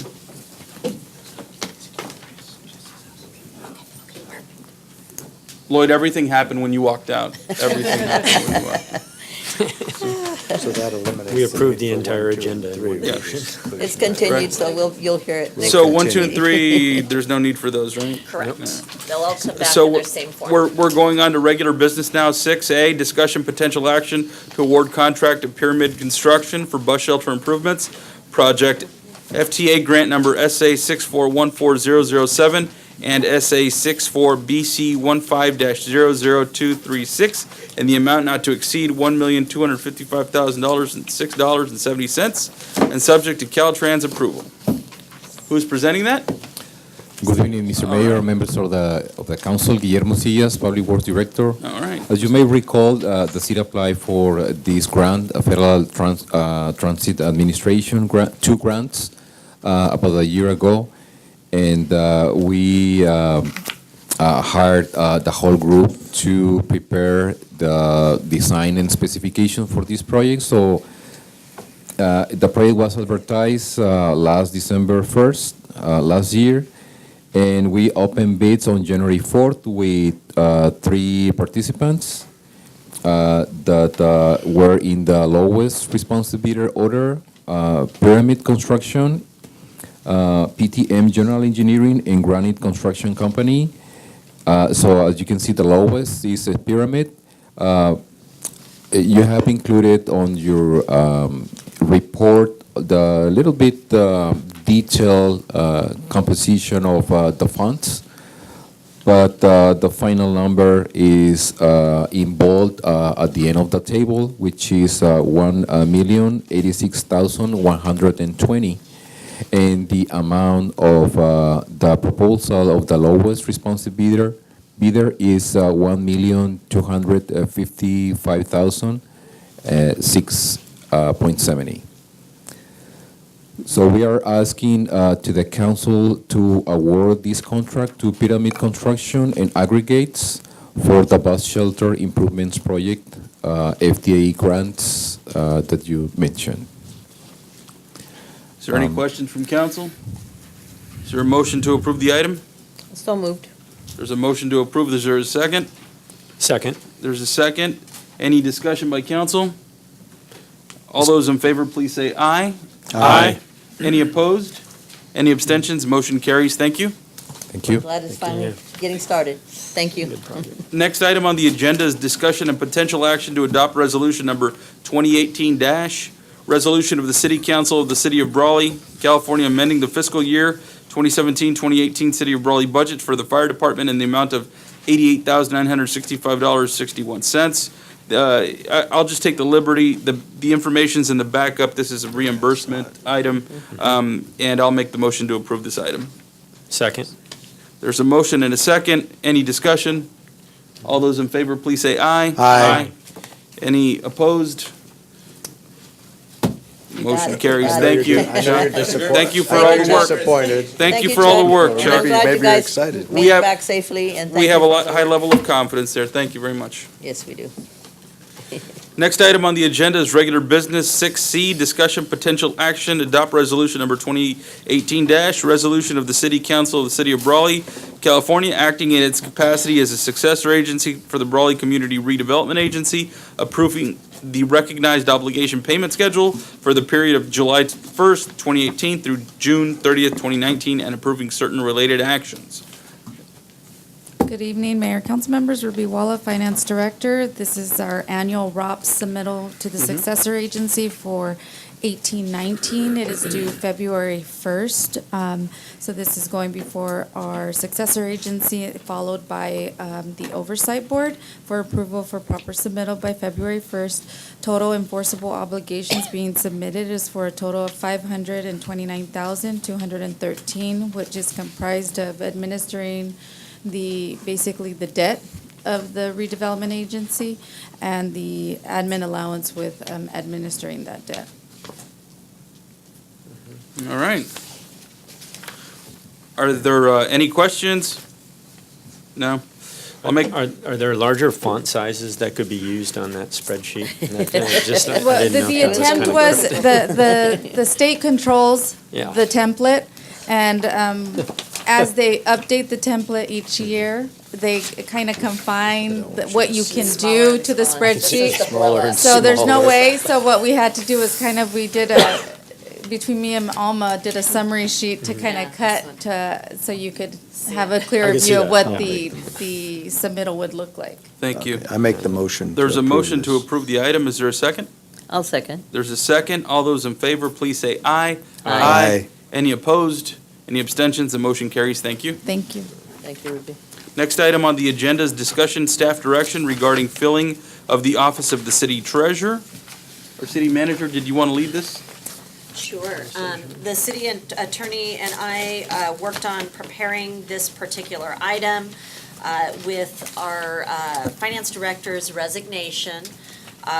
We have a vacancy in the city treasurer position. As you may recall, this last election cycle, an item was on the ballot that was Measure X to transition the office of city treasurer from an elected position to an appointed position. The voters did weigh in and indicate that appointment will be the future form, but the current term to which Ms. Walla was appointed was the prior form, which was the office vacated with the passing of the Honorable Miguel Miranda. So as a result of that, the actual term in place continues to stay in place until the next regular election. So as if he had been in the spot continuously, it won't be available to transition to the appointment position until the next cycle, basically, the next election Which cycle. is 2020? Correct. Okay. Do you want to add anything else, Bill? So city councils are empowered to fill vacant offices two ways. You can have a special election, which costs a lot of money and not desirable, or you can appoint. And the qualifications are you have to be a registered voter and reside in the city of Brawley.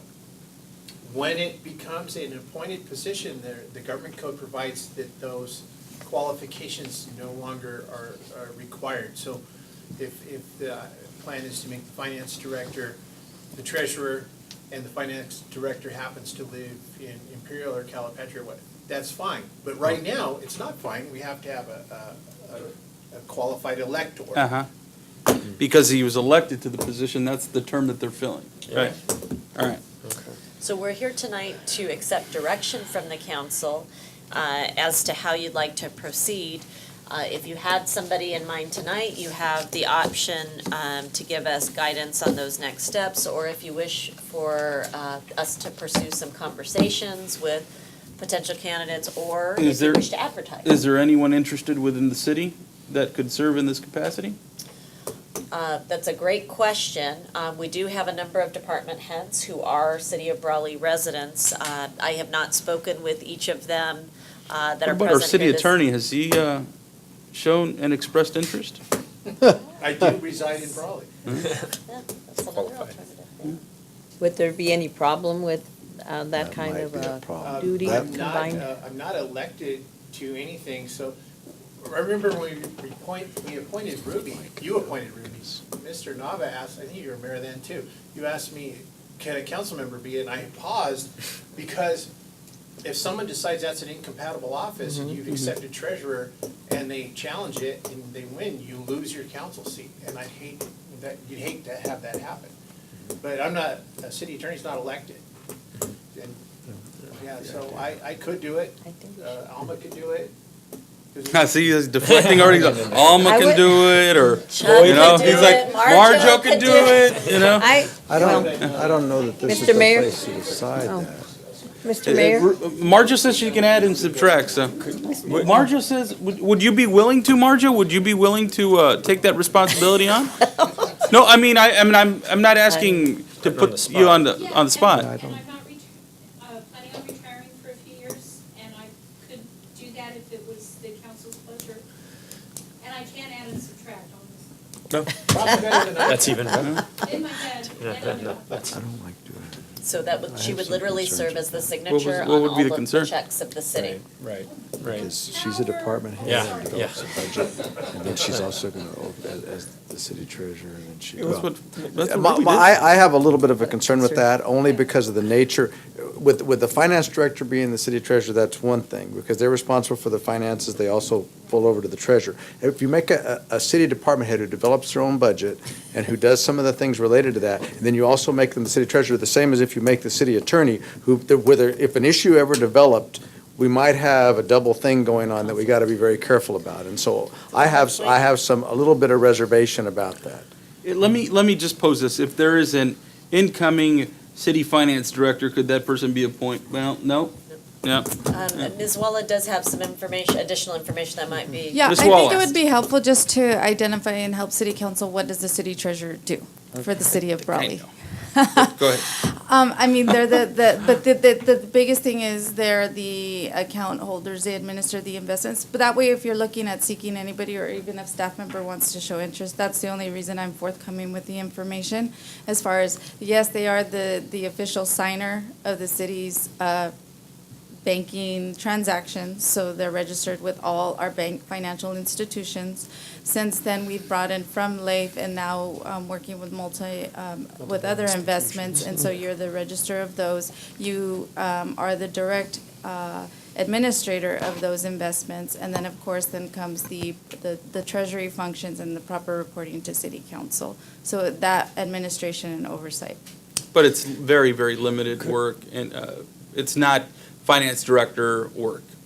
Right. Right, but you're just ensuring and you're the oversight, and they basically, the whole role prior to becoming appointed is that with Mr. Hamilton and prior positions with Mr. Santillan and so forth, they would all oversee the accounts payable functions, and it's just a second set of eyes, of course. But again, it's just the administration of the investment. So I just wanted to give insight on that, and then just a preparation of the reporting, which that can be collaborated with the finance department or the finance director, however that you so choose. I think I like the idea that it's a separate set of eyes looking at all our finances. I would feel more comfortable, thank you, Ruby. I would feel more comfortable, I think personally, with having someone other than one of our department heads or staff. That's my own personal. If council is interested in advertising, we could do open advertising, publish it in whatever publications you'd like.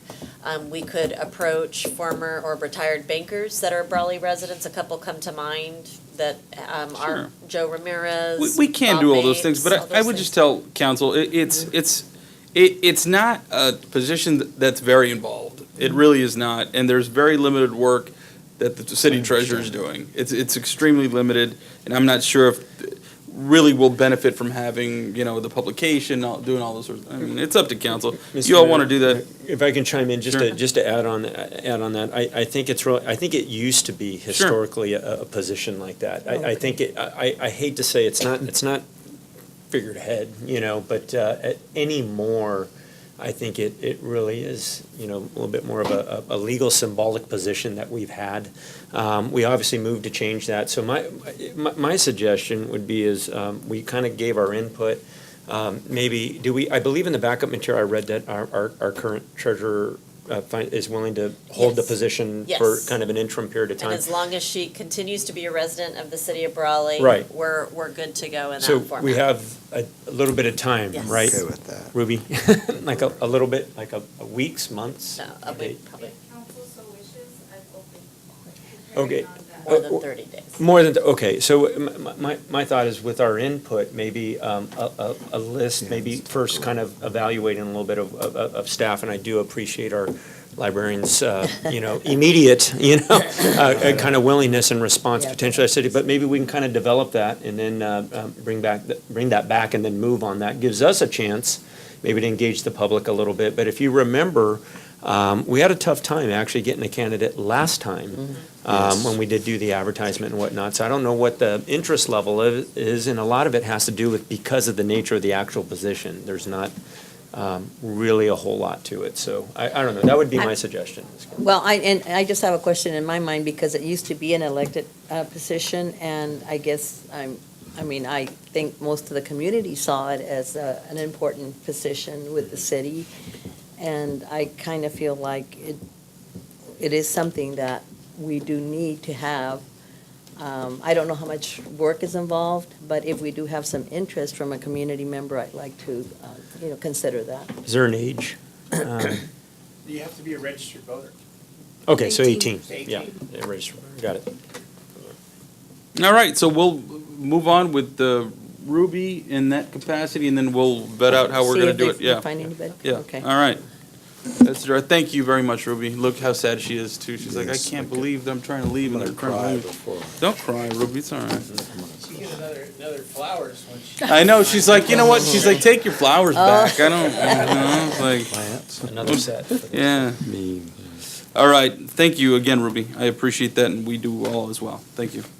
Next item is regular business 6E, discussion potential action regarding Hidalgo Society's 96th Officers Banquet sponsorship. And that is on page 116. So in the past, the council has opted to, based on schedule availability, reserve a seat, not necessarily sponsor otherwise, but we're prepared to take direction from the council with reference to the request. Is there, yes? Lately, have we generally bought a table, I think? That's Tickets, individual tickets to this. But if there's enough interest, we might go for the table. Well, table's only for 8, so we still Right. have to get. Individual tickets And over and I above believe to date, that. only 2 council members have RSVP'd. Okay. So just let me know. Yeah. What date is this, just to be certain? February February 2nd. 2nd. It's on a Friday. Did I RSVP? Yes, I did. Norman did. February too, 2nd, George. I'll Friday. RSVP publicly. Well, if I'll- there's I'll enough RSVP interest, with maybe we'll just get a myself. table, I think, might be the best way to But go. it works either way. The amount is the same. Okay. Okay, all right. Well, Oh, then yeah, let's, okay. individual tickets then? I mean, that way it comes from individual budgets. How about that? Yeah? Yeah, All Is right. that better? good idea. Okay. I still charge you guys individual. Yeah, just put mine on Sam's. All right. So when we get there, do I look for a table, or do we sit wherever? Table. Table? I'll call Martha tomorrow. Okay. There's enough. of So us there's- to I'd rather have a reserve table, I think, for Yeah. the city. Okay. That's better. But Thank it you. only seats 8. Only I seats know, eight, I mean, right now, Let's get a what does bigger it look like? 6, Okay. or maybe 8 if Sam is Maybe, yes. maybe. yeah, Potentially probably, 10. Probably. Potentially 10. Potentially 10. Oh, okay. But Or we 12. can work around it, and, I'm willing to sit somewhere other than at the table. We'll grab if that's a what's chair from the necessary. other table Yeah, and we'll move squeeze you in everybody in there. there, yeah. You could Thanks. squeeze, I'm sure you could. We'll figure out something. Yeah, okay. Okay. All right. All right. We'll make Thank you for the direction. Thank you. Thanks. Thank you. Next, departmental reports, record of building permits on page 119 to 120. Simply noted for the record, so council and community can see the construction activity occurring in our city limits. All right, thank you. Next item is city treasurer's report. Certainly. Sure. That's right, we have a departmental reports. I want to remind everybody of the strategic planning session for the library next Monday. It's from 5:30 to 7:30 at the main library, 400 Main Street.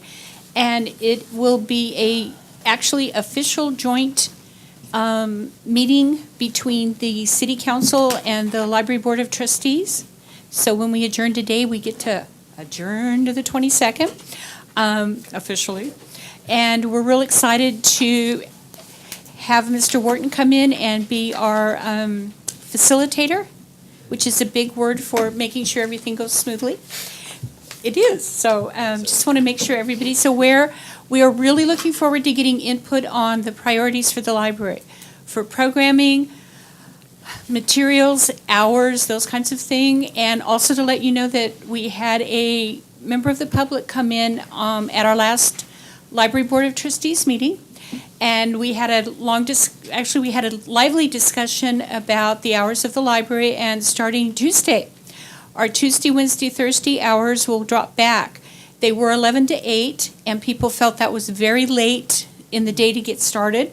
And also, the number of people who come in between 7 and 8 has changed over the years.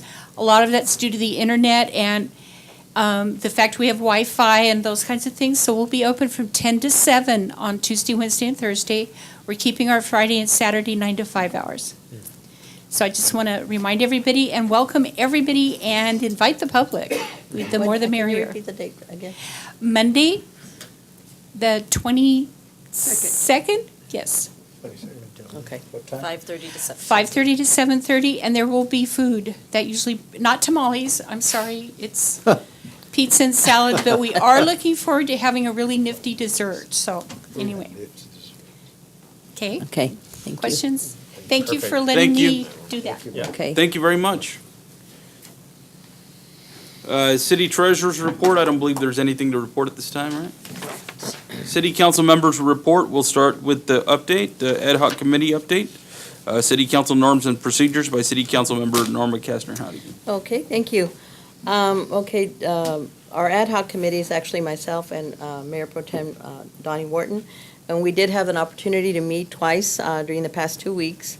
And we were tasked with reviewing our city council norms and procedures.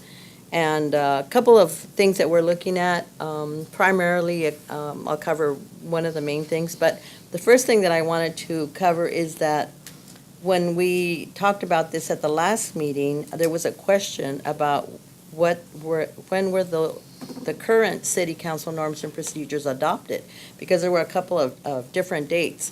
So I did, Rosanna did, and Alma checked for me, and they were actually adopted on January 9th, 2010. So those were the official norms and procedures that we should be using right now. There was a council meeting on that date, and there were some changes that were approved by a vote of 5-0. And I did compare the other copy that we were handed that was dated December 19th, 2000. And I didn't, check it word for word. It looked like it was pretty much the same document, but the one that's dated 2000 does show Steve Vasquez as the mayor. And the one that's dated January 9th, 2010 shows Ryan Kelly as the mayor. So that's the actual copy that we should be using at this time until we make the recommended changes and then the new one is adopted. So Donnie and I actually were tasked with looking at a couple of things. One of the main things that we're looking at is the section in the norms and procedures on the mayor selection. And we did some research on that particular topic, and it was interesting to find out that we're not alone on this. It was interesting to find out that there's a lot of cities that have actually looked into this very same subject. And I found one that the City Council of Santa Monica actually asked their staff to do research on that particular subject, and they prepared a research report that was presented to their city council in February of 2011. And I found that report is a very comprehensive report because they actually got information from 83 cities in the state. And so Donnie and I have been looking at that report, and we feel that we don't really need to do the research again. We can use that report to make a recommendation to our city council. And so we're looking forward to doing that, hoping to be able to do that maybe in the next meeting or two. We're also looking at the whole, all of the material that's in there to see if we have any other changes that we might want to recommend, and looking at the communication between the council and staff, and anything else that may pop up that maybe we feel we need to either include or make a few changes. So we'll be bringing that to you hopefully in the next meeting. Okay? Any questions? I would just add that Councilmember Howdy brought up also is just maybe we can make a little bit more of a robust onboarding, some direction and suggestions there for new council members, such as Councilmember Hamby. So I thought that was a good suggestion. So we're working on it. Right. Any other comments? Any other things to report? Well, the only other thing that I actually Mayor Pro Tem Donnie Wharton and I also were able to attend a presentation that was done by the Rodeo Committee on Thursday, and I think it was in the Desert Review. Thank you, Mr. Miller, for running that article. Nice. And so they did a presentation to a couple of local that participate and assist with our local rodeo, and they presented some checks, pretty good checks in the amounts of over $3,000 and another one for $1,500 to the Sheriff's Activities League and the Explorers. So they were really, really happy and excited, I think, that they were rewarded with this money, and we're very happy to be able to work with the Rodeo Committee and have these type of volunteers to make the rodeo a success every year that it is. And other than that, I try to make other events, but I did actually get diagnosed with bronchitis after the last meeting, so under doctor's orders, I did manage to stay home for a few days. So, other than that, I think I'm good now. Thank you. Councilmember Couchman. Okay. I was able to attend Francis Fry's visitation prior to his funeral last night. I did go there somewhat representing the city of Brawley, Rotary, which I am the president now, and also Elks. And I think Mr. Fry has been a longtime resident of Brawley, probably dealt with 4 generations of my family and in the business that he's in or was in. And I think it was important that we recognize him as a strong contributor to this community. And I think it was, it was fitting that we were there and did that. I think his funeral was today. I was unable to attend that, but I did make the visitation. Imperial Valley ROP Community Foundation meeting on January 4th I attended on the behalf of the city, and we're working on the new Dancing with the Stars fundraising event for the scholarships. And we've moved away a little bit from Imperial Palms because of the nature of some of the things that have been going on. And so we're looking at a new venue, and hopefully we'll get that established within the next week or so, and then we'll be moving forward with that event. And so that's created some issues for us in terms of size because there's no other venue in Imperial County that can handle the numbers that we deal with. So, but we'll come forward with that in the future. We also, this last weekend, we had our Civil War live fire. It's the 20th annual that we had out at the Imperial Valley Rifle and Pistol Association range. That went very well, and we had about 50 participants in that event. Some spectators, and no one got hurt or wounded or anything, and so that's a good deal for us. And we haven't had really much of that happen in the 20 years that we put that on, but it was a nice event, and we appreciated the input and the people that came down from out of town. And there will be a reenactment in Yuma this weekend at the Quartermaster Depot. And that's a reenactment where we actually shoot at each other with blanks. Oh. Okay, so this it's a little different than the live fire. We hope they're blanks. And with that, I've been around the city a lot. I haven't been out there as much actively as I was as mayor, but I have been out around and looking at things. I appreciate all the effort on the parts of the city staff. I attended the library meeting. I'm sorry, I forgot to mention. I did attend the library meeting, although I am the alternate. Luke Hamby is the regular member. He was also there, but we did attend that the other night. Great meeting. There's great subjects discussed there and a lot of different really, really important information. But with that said, that's my report. Thank you, Councilmember Cashman. Mayor Pro Tem Wharton. Yes, sir. Thank you, Mr. Mayor. As already stated, the work with the ad hoc committee, and appreciate that. I think that's been a good review. Also did today, actually, a press interview with KSWT on the well-talked-about topic of cannabis.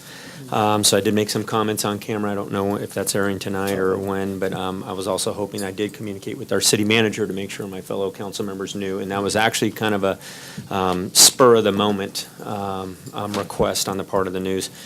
Also, I've been doing quite a bit of prep work and intend to also, if I do unofficially get together and spruce up our presentation from last year with reference to downtown in preparation for our upcoming strategy workshop, and we'll be working closely with the mayor on that, on some of the past work we did last year, but certainly be willing to continue to report out not only here, in whatever fashion, to make sure that all of council, as we go into that strategy workshop, that we're as best prepared to move forward there.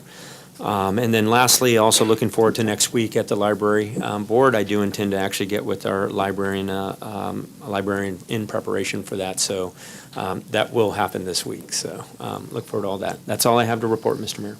Thank you. I was able to attend the benefit dinner for the MAG Coalition, and I represented the city there, and I presented them with some items from the city of Brawley. Also was able to attend a retirement party for Blanca Lara and Carmen Leon, who were employees for the city of Brawley, and it was a nice event over at the Stockman's Club. And additionally, I do want to just touch on something that Mayor Pro Tem Wharton had mentioned, which was the work we've done previously on development, especially in downtown. I do want to propose a plan for the city council. I don't have all the details just yet. I need to get additional information, but I want to propose it to the city council. As I mentioned in a previous meeting, it's a little bit radical, but I think it's something that we need, and I think it'll really change the landscape of downtown Brawley. And I'm hoping that I can gain support from the city council and city staff. But I'll bring the details to you as soon as I can put it together, and I want it to be a final product before I present it. And I think it's going to be exciting. And if, again, we can discuss that further, not just through the strategy workshop, but I'm hoping that I could put a place marker on the agenda and discuss it amongst council here in the very near future. So, at any rate, that's what I have to report. I want to thank everybody for the work that they're doing, and I'm hoping you're enjoying the new year so far. So, we'll move on to the city manager's report. Thank you. I am working with a number of our city departments on major staff transitions. So I hope to be coming forward with that final form here in the near future. Nearest term, obviously, affect the finance department and parks and recreation. Ruby does serve as oversight to both of those departments and will be soon, after completing the evaluation of potential next steps, come forward with the actual implementation plan. We'll also be working with Community Development Services and the Planning Department to look at a transition from the interim oversight to a permanent arrangement. Want to note that on Friday I attended Assemblymember Eduardo Garcia's briefing at his airport location. Was had a good crowd for a Friday night. Heard a lot about what the future might hold, including many of the hoped for park projects in the future that the Assembly member hopes to help to secure the final resources to accomplish. I will be reaching out to council in the coming week or so to finalize coordination on the State of the City address. A date has yet to be set, and we'll work with the chamber on some potential dates and the mayor to make sure that those dates work. It's already set, February 16th? No? No, I don't believe so. Also want to note, tomorrow the Parks and Rec Commission will be meeting. There are a number of items on the agenda, but I think probably the most important to just highlight for the council's benefit is we know of vacancies that are currently on the commission. The two primary ones are due to Mike Howell's departure from Imperial Valley and his relocation. as well as John Hernandez has submitted his resignation. I have received feedback from our commissioners that there is a desire to get the seats filled. The Housing Authority also had a retirement, and as a result of that retirement, we don't have a regular appointee attending. So the group has really shrunk.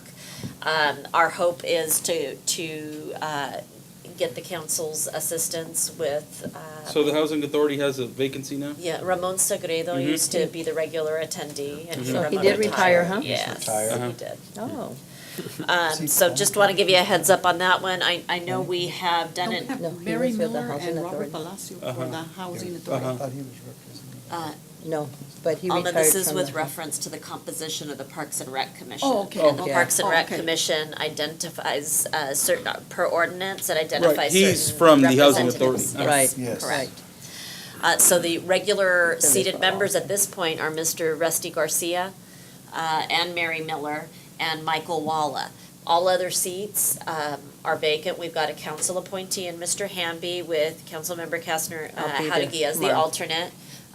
But really, the group has shrunken in size, although in size, there's a lot of passion for the subject matter. So Yeah. I think the faster we can get some active involvement from the community, probably the better. I have one application. And I have one for you too. Fantastic. Also, want to note that we have a request from Councilmember Hamby. Staff is preparing to offer a number of dates for a potential community project at Jeff Thornton Park to identify areas of improvement that the community is interested in supporting, either with labor or financial support. So as that additional information becomes available, I'll be sure to brief council. And with that, that is my report. Thank you. City Attorney's report. No report. City Clerk. No report. All right, everyone, thank you very much. We're going to go into closed session. We'll take a 3-minute break, and we'll go into closed session. Thank you all very much. Mr. Lloyd.